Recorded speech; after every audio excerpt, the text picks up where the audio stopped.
আজকে কেসটি উড়িষ্যা থেকে এসছে। পেশেন্টের প্রবলেম হচ্ছে growth over frontal region of head since only 1 year, অস্টিওমা। পেশেন্টের শুধু আমি একটু জিভটা দেখাবো, জিভটা দেখি। এই হচ্ছে পেশেন্টের জিভ, ক্লিয়ার টাং, ময়েস্ট টাং পেশেন্টটির। 28 বছর বয়স। অনেক কিছু ইনভেস্টিগেশন রিপোর্টও নিয়ে এসছে, ভুবনেশ্বরে এইমসেরও রয়েছে অস্টিওমা, আরও অনেক জায়গায় অনেক কিছু ইনভেস্টিগেশন করেছে, আইজিজি ফিজি এইসব করেছে অনেক কিছু। প্রবলেম হচ্ছে এইখানে পেশেন্ট বলছে এইখানকার তার বুকে পেন, একটা আনইজিনেস হয়। তার ইনভেস্টিগেশন রিপোর্টে আমি কিছুই পাইনি। বুকে ইনভেস্টিগেশন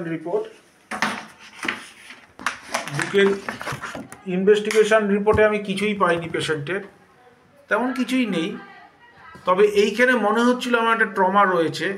তবে এখন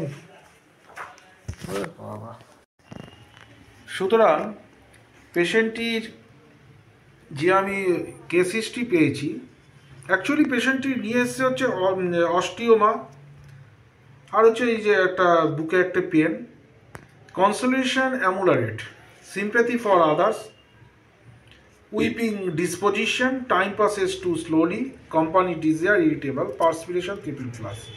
পেশেন্টটিকে আমি পালসেটিলা প্রেসক্রাইব করেছি ইন 50 ml স্কেল অফ পোটেন্সিতে। প্রতিদিন একটা করে খাবে ডোজ, এবং এটি চলবে 2 মাস পর্যন্ত।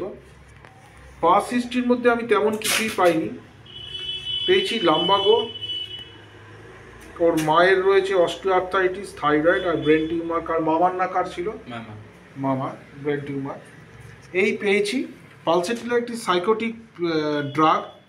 এছাড়া গ্যাস, হার্ট এবং ওর যদি কোলেস্টেরল বেশি হয়, এর জন্য আমি একটা যখন আমি করেছি স্টেথোটা বুকে বসিয়েছি, হার্ট সাউন্ড তো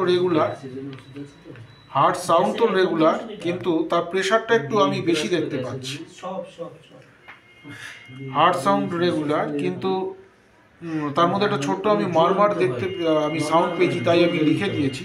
একটা ইকো 3D করতে বলেছি, আর ব্লাড ফর লিপিড প্রোফাইল।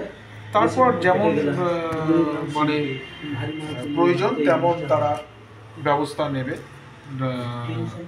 শুধু আমি পালসিতে তার অস্টিওমা ট্রিটমেন্ট এবং তার হার্ট টোটাল যে কনস্টিটিউশনাল ট্রিটমেন্ট, আপনারা জানেন যে constitutional treatment patient treat as a whole.